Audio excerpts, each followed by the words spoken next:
Good morning, Sentinel. Today is Thursday, January 14th. I'm Nick Jackson. And I'm Raina Cruz. Today for lunch we have cheesy macaroni. Attention all freshmen. Feeling a little worried about finals week? Spartan Ambassadors will host the first annual Cram Fest today right after school in the cafeteria. Ambassadors will be there to help with review packets, completing study guides, practice speeches, or presentations, whatever you need. You don't need an appointment. Feel free to drop in for 15 minutes or stay for the entire 90 minutes. Today at lunch, Drama Club will meet in room 201 and Design Lab will meet in room 104. We'd like to wish a happy birthday to Ethan Violet and Elisa Tripp. Key Club will host a dance February 27th in the UC Ballroom from 7 to 11 p.m. The dance costs $15 per person or $25 a couple. Proceeds from the event will be donated to a cancer organization in honor of Profe Curtis. Listen to upcoming announcements for more information about how to purchase tickets. Student Government's annual talent show is next month, so it's time to start planning your acts. Auditions will be February 18th at 3:30 in the cafeteria. The show is February 24th at 6:30 in the Margaret Johnson Theater. The top 5 acts will also perform during the assembly February 25th. If interested, sign up ASAP with Ms. Martin in room 248. Superintendent of Public Instruction Denise Juneau announced yesterday that more Montana high school students are graduating than ever before. Over the last 7 years, Montana's dropout rate has declined from 5% to 3.4%, resulting in 851 fewer dropouts in 2015 compared to 2009. The announcement was made yesterday during a press conference in Sentinel's front lobby. Sentinel High School leads the state with the highest graduation rate. Take a look. I'm very excited and very, very proud to be here today to announce another historic graduation rate, 86% across the state. In addition, Montana's dropout rate has been cut by more than 1/3 since 2009. That means that there were 851 fewer dropouts last year than in 2009. We are also here to celebrate Sentinel High School and Missoula County Public Schools leading the state of Montana with the highest graduation rate and the lowest dropout rate. My advice to incoming freshmen or someone who is considering dropping out is pretty simple. Find your passion, whatever that may be. We've been able to do a bit of a task analysis and identify what the root causes are for students to be at risk and to begin to make an effort to address those issues. But the reality is we continue to lose far too many students, and 86% is a great number, and we certainly laud all the efforts that have resulted in that number being presented today. But you have to think of the hundreds and thousands of students over the course of the last 5 or 6 years who have not graduated from high school. And we need to redouble our efforts to make sure that those students can succeed. Last night was our annual Spartan Showcase. 8th graders from around Missoula had the chance to look at all the academics, sports, and activities Sentinel has to offer and take a tour of the building.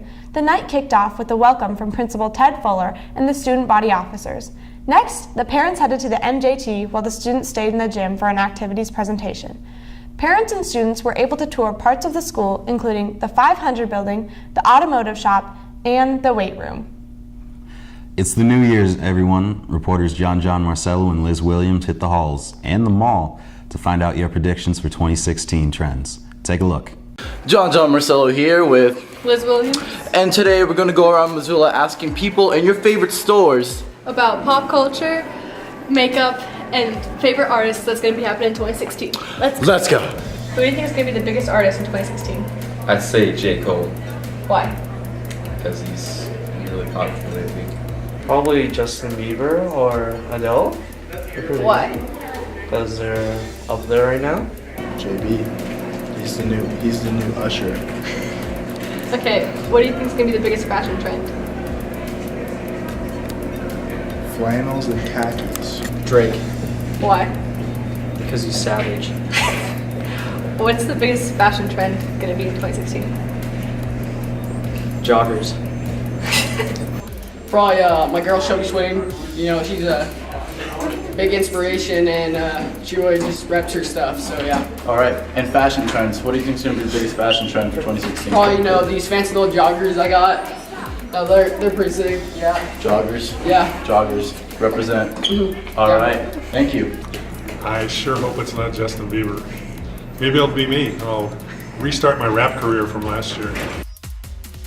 To get more predictions on the upcoming 2016 fashion trends, Liz and I went to the Southgate Mall and asked your favorite stores what they think is going to be popular when it comes down to clothes, shoes, and makeup for the new year.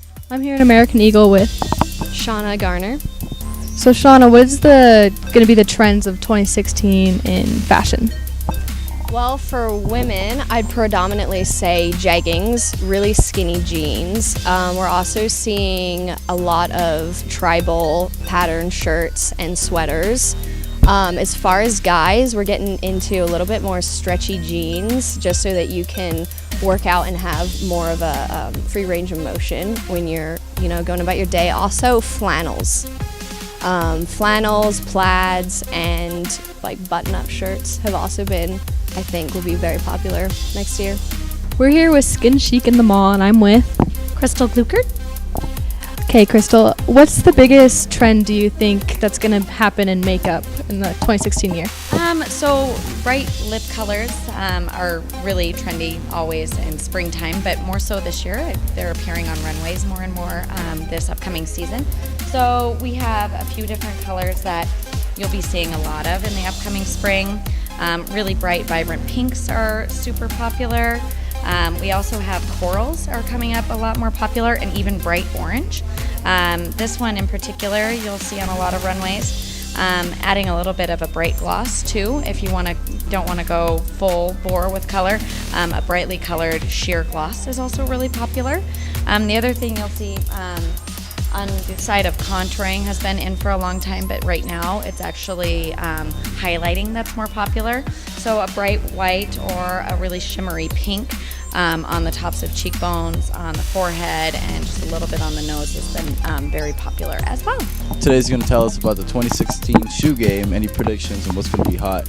So first question, what do you think is going to be popular for the year? Well, 2016, first off, it's going to be a big year for 2016 in terms of shoes. I mean, first and foremost, voila, right here we got the Air Jordan 4 alternate 89s, white and red. I mean, this thing right here, guys, if you wear this, it just goes with everything. You wear this with a pair of jeans, you're going to walk down the hallway, ladies are going to notice. Back here, if you follow me, camera guy, come back here. We have the new Stephen Curry shoes. This man right here, this man knows what he's doing. But looking right here, that's not supposed to happen. But right here, this is one of our most popular shoes right now that's come out in 2016. It's white and gold. I personally have this in my hold section. But Curry shoes, they don't lie. Like I said, Stephen Curry, he knows what he's doing. These are flying off our shelves as we speak. But for shoes, this is all we got. I'm Dylan Smith, over and out. I don't know about you Spartans, but I think the hottest new shoes for the new year is the new Yeezy Boost 350 from Kanye West himself. Signing out from Spartan TV, I'm John Marcello. Stay golden, Sentinel. Stay golden. We'll head over to sports with Liz Williams and Jace Kovalicki after this commercial. All right, class. Assignment for today is assessment 11.1, page 331, problems 1 through 8. You should be able to finish by the end of the day if you are working on it. So let's get to work. Sweet, I don't have to do anything today.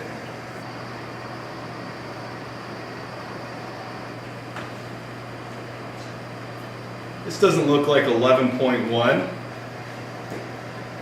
Class, not clash. Good morning, Sentinel. I'm Liz Williams. And I'm Jace Kovalicki, and this is your Spartan Sports. First up, the girls swim team brought home the gold after the Butte Invite and took second last weekend at the Missoula Invite. The basketball team had their first crosstown matchup against Big Sky on Tuesday. The boys lost a close one, 41-46. The girls, however, blew Big Sky out of the water, 45-26. Both teams head to Columbia Falls this Saturday, then head down to the Bitterroot next Friday to take on Hamilton.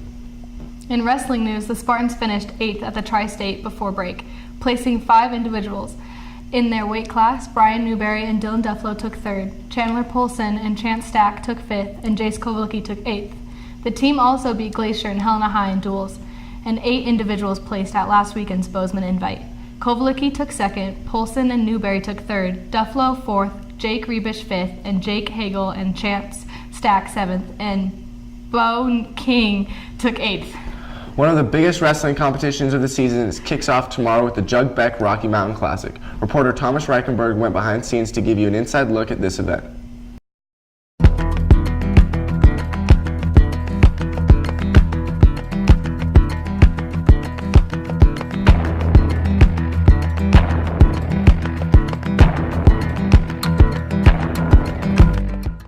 In 1978, the first Rocky Mountain Classic was held. It wasn't until a few years later that it was officially renamed the Jug Beck Rocky Mountain Classic.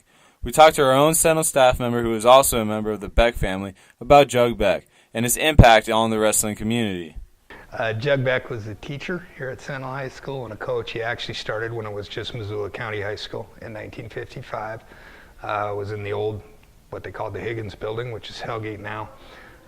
Started the first wrestling program in Montana and coached until 1993. So he had 38 years here at Missoula County High School and at Sentinel. In 1995, he retired in 1993, and in 1995, the coaches that attended the tournament that year decided to rename it the Jug Beck Rocky Mountain Classic.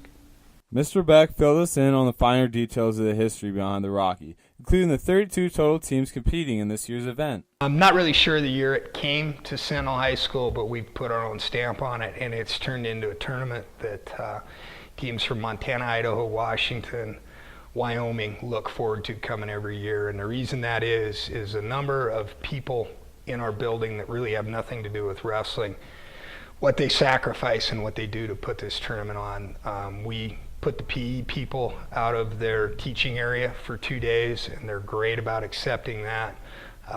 Teachers like Mr. Pereira, Mr. Mosier, Mr. Enich, who are not really wrestling people, put a ton of time into this. Our administration is great about supporting us with this. So this it's not a Spartan wrestling event, it is a Sentinel High School event that I think the whole school can be proud of. Jug Beck was undoubtedly one of the most successful coaches Sentinel has ever seen, holding an impressive 30 years of outstanding performances. Jug's team won 10 state titles in a row and 12 out of 13, numerous individual state champions, alumni that have gone on to be NCAA champions, and an Olympic bronze medalist. He was also named National Coach of the Year in 1972. And I think one of the coolest things about his legacy is the number of people out there coaching now that wrestled for him. There's a lot of Sentinel and Missoula County grads that have either retired from coaching or are still coaching. So the impact on the sport goes way beyond the wins and the losses. Wrestling begins at 11 o'clock on Friday and will continue to approximately 7 or 8 o'clock that night, and will resume 9 o'clock Saturday morning, where we'll have the semifinals and a consolation round to get us set up for the finals later that day. Not only does this tournament shine a spotlight on the high school students participating, but it also expands to the college level. All right, so yeah, before the finals of the Rocky, we're going to have a college duel, second annual Battle at the Rocky. I think that's what it's called, Rumble at the Rocky, something like that. Anyway, it's between North Idaho College out of Coeur d'Alene and University of Great Falls out of Great Falls. And there's lots of Montana boys. I'm going to be wrestling in that. I think one of our own Spartan grads will probably be wrestling in that, Justin Harbison. The finals are going to start right after the college duel, approximately 4:30.